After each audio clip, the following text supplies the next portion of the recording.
మొన్న మెగాస్టార్ చిరంజీవి గారు డ్రగ్స్ నియంత్రణలో తన వంతుగా ముందుకొచ్చి వారొక వీడియోని అద్భుతంగా తయారు చేసి మా డిపార్ట్మెంట్కి ఇచ్చిండ్రు. చిరంజీవి గారు లాంటి వాళ్ళు ముందుకొచ్చి తెలంగాణ ఈ దేశంలో ఉన్న యువత డ్రగ్స్ మహమ్మారిన పడితే జరగబోయే నష్టాన్ని వారే ముందుకొచ్చి ఒక అవేర్నెస్ ప్రోగ్రాంలో వారు భాగస్వాములు అయినందుకు, ఆ విజువల్స్ మా కోసం ఇచ్చినందుకు చిరంజీవి గారిని మనస్ఫూర్తిగా నేను అభినందిస్తున్నా.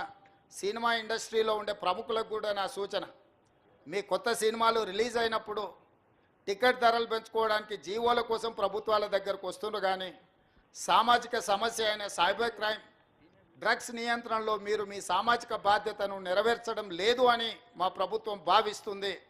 నేను మా అధికారులకు సూచన చేస్తున్నా, రేపు ఎవరైనా కొత్త సినిమా రిలీజ్ అవుతుంది, సినిమా ధరలు పెంచాలి అని ప్రభుత్వం దగ్గరికి అప్లికేషన్ వస్తే వాళ్ళు డ్రగ్స్ నియంత్రణ సైబర్ క్రైమ్ నియంత్రణలో ఒక అద్భుతమైన వీడియో ఫుటేజ్ను ఆ సినిమాలో ఏ స్టార్స్ ఉన్నారో అదే స్టార్స్తో వాళ్ళు ఒక ప్రోగ్రాం మనకు చేసి ఇవ్వాలి. అది ప్రీ కండిషన్.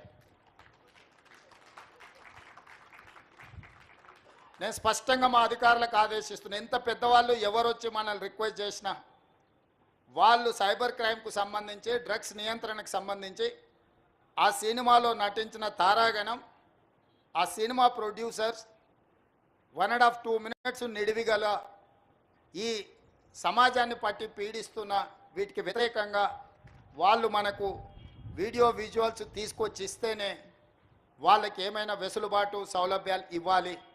ఎందుకంటే సమాజం నుంచి ఎంతో వాళ్ళు తీసుకుంటున్నారు, సమాజానికి వాళ్ళు కొంతైనా ఇవ్వాలి, అది వాళ్ళ బాధ్యత. అట్లా కాకుండా మేము 100 కోట్లు పెట్టుబడి పెట్టినాం మా సినిమాకు, మేము టికెట్లు పెంచుకొని మేము సంపాదించుకుంటామన్న ఆలోచన ఏదైతుందో మంచిదే, మీ వ్యాపారం మంచిదే, కానీ సామాజిక బాధ్యత డ్రగ్స్ నియంత్రించకపోతే, ఈ సైబర్ క్రైమ్లో నియంత్రించకపోతే ఈ సమాజమే నిర్వీర్యం అవుతుంది. ఈ సమాజాన్ని కాపాడాల్సిన బాధ్యత, ఈ సమాజానికి సహకరించాల్సిన బాధ్యత సినీ పరిశ్రమ మీద ఉన్నది. కాబట్టి ఎవరైతే ఏదైనా ఈ ప్రభుత్వం నుంచి ఏదైనా సహకారం కావాలి అని వస్తే వాళ్ళు సమాజానికి సహకరించాలి. ఇది ఒకటే మా ప్రీ కండిషన్. మా అధికారులకు కూడా నేను సూచన చేస్తున్నా. And at the same time మా సైబరాబాద్ కమిషనర్ అవినాష్ మహాంతి గారికి కూడా నా సూచన, ఎందుకంటే మ్యాక్సిమం సినిమా షూటింగ్స్ మీ ప్రాంతంలోనే అవుతాయి లేదా రాచకొండలో అవుతాయి. వాళ్ళు సినిమా షూటింగ్లకు పర్మిషన్కి వచ్చినప్పుడు మీరు ఈ రిక్వెస్ట్ను వాళ్ళ ముందు పెట్టండి. వాళ్ళు ఏమన్నా సినిమా తీసుకొని, కానీ ఆ సినిమాలో ఉన్న తారాగణంతో ఈ డ్రగ్స్ నియంత్రణ కోసం, సైబర్ క్రైమ్ నియంత్రణ కోసం 1.5-2 minutes నిడివి కలిగిన చిత్రాన్ని మనకు ఒకటి వాళ్ళు తయారు చేసి మనకి ఇవ్వాలి. అట్లా ఇచ్చిన వాళ్లకు ప్రత్యేకంగా రాష్ట్ర ప్రభుత్వం వెసులుబాటు కల్పిస్తుందని మీరు చెప్పాలి, వాళ్ళకు సూచన చెయ్యాలి అని చెప్తూ, రాష్ట్రంలో ఉండే అన్ని థియేటర్ల యజమానులకు కూడా నేను ఐఎన్పిఆర్ డిపార్ట్మెంట్కి ఈ వేదిక మీద నుంచి ఆదేశాలు ఇస్తున్నా. ప్రతి సినిమా థియేటర్లో తప్పకుండా సినిమా ప్రారంభానికంటే ముందు సైబర్ క్రైమ్కు సంబంధించి, డ్రగ్స్ నియంత్రణకు సంబంధించి న్యూస్ రీల్ల రూపంలో ఉచితంగా మీరు ప్రదర్శించాల్సిందే. అట్లా ప్రదర్శించిన థియేటర్లకే భవిష్యత్తులో అనుమతుల విషయంలో కానీ ఇతర విషయంలో కానీ ప్రభుత్వం సహకరిస్తుంది. నేను చిన్నగా ఉన్నప్పుడు ఎప్పుడు సినిమా థియేటర్కి వెళ్ళినా ప్రధానమంత్రులు, ముఖ్యమంత్రుల విదేశీ పర్యటనలు లేకపోతే తీసుకున్న గొప్ప కార్యక్రమాలకు సంబంధించిన వాటిని చూపించేది. ఇప్పుడు ఆ సామాజిక బాధ్యత నుంచి సినిమా పరిశ్రమ, సినిమా థియేటర్ల యజమానులు ముందుకు రావడం లేదు.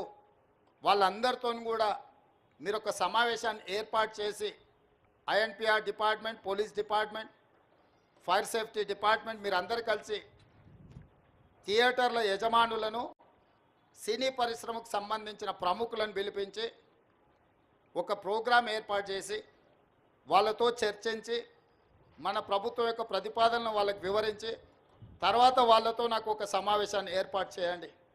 మన ప్రభుత్వం యొక్క ఆలోచనను, విధానాన్ని వాళ్ళకి చెబుదాం, వాళ్ళ సహకారం తీసుకుందాం. వాళ్ళతో పాటు మా మీడియా మిత్రులకు కూడా మీరు కూడా అప్పుడప్పుడు మీ టీవీలల్లో, మీ పేపర్లల్లో సోషల్ రెస్పాన్సిబిలిటీ కింద ఎట్లయితే కార్పొరేట్ కంపెనీలు సిఎస్ఆర్ ఫండ్స్ అభివృద్ధి కోసం ఇస్తున్నారో సోషల్ రెస్పాన్సిబిలిటీ కింద మా టీవీ ఛానల్ మిత్రులను కూడా అప్పుడప్పుడు ఉచితంగా ఈ యాడ్స్ను మీరు ప్రదర్శించండి. ఎందుకంటే ఇది ఎవరి కోసమో కాదు, సమాజం కోసం సామాజిక బాధ్యతతోని మనం చేపడుతున్న బాధ్యత. మన కోసమే కాదు, మన పిల్లలు వాళ్ళ భవిష్యత్ తరాల కోసం మనం చేస్తున్న ఒక కార్యక్రమం. అందుకే మీడియా మిత్రులను కూడా నా విజ్ఞప్తి, మీ టీవీ ఛానళ్ళల్లో కూడా ఈ ప్రముఖ సినీ తారలు తయారు చేసి ఇచ్చే సెలబ్రిటీస్, స్పోర్ట్స్లో ఉన్న వాళ్ళు కూడా ఎవరెవరైతే పివి సింధు కావచ్చు, సానియా మిర్జా కావచ్చు, ఇట్లా చాలామంది క్రీడాకారులు, వాళ్ళందరి నుంచి కూడా ఇట్లాంటివి సపోర్ట్ తీసుకొని వాటిని టీవీలలో ఉచితంగా మీరు ప్రదర్శించాలని ప్రభుత్వం తరఫున విజ్ఞప్తి చేస్తున్నా. మీ అందరి సహకారం ఉండాలని. ఈ రాష్ట్రం సైబర్ క్రైమ్ కానీ డ్రగ్స్ కానీ ఈ రాష్ట్రంలో కాలు పెట్టాలంటే భయపడాలి. వెన్నులో చలి జ్వరం రావాలి. తెలంగాణ రాష్ట్రంలో కాలు పెట్టాలి అని అంటే ఇక్కడ కాలు పెడితే తిరిగి మళ్ళీ పోలేము అనే భయం వాళ్ళలో ఉండాలి. భయం కల్పించాల్సిన బాధ్యత మా పోలీస్ అధికారులదే. మా వాళ్ళు ఫ్రెండ్లీ పోలీసింగ్ అని అంటుంటారు. నేను కూడా ఒప్పుకుంటా, ఫ్రెండ్లీ పోలీసింగ్ ఎవరికి? బాధితులతోని ఫ్రెండ్లీగా ఉండండి, నేరగాళ్లతోని కాదు.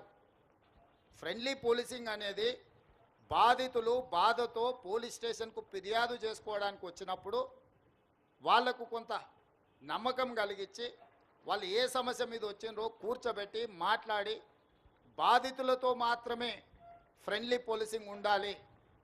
ఫ్రెండ్లీ పోలీసింగ్ అనే నెపంతో నేరగాళ్లతో కూడా మనం ఫ్రెండ్లీగా ఉండడం మొదలు పెడితే డిపార్ట్మెంట్ మీద ఉన్న నమ్మకం, విశ్వాసం సలగిల్లుతుంది. కాబట్టి ఫ్రెండ్లీ పోలీసింగ్లో కూడా మీరు ఈ రెండింటికి మధ్యలో ఉన్న వ్యత్యాసాన్ని గుర్తించి అధికారులు కూడా ముందుకు వెళ్ళాలి అని సూచన చేస్తూ మీ అందరి దగ్గర సెలవు తీసుకుంటున్నా. ధన్యవాదాలు మిత్రులారా. ధన్యవాదాలు సార్.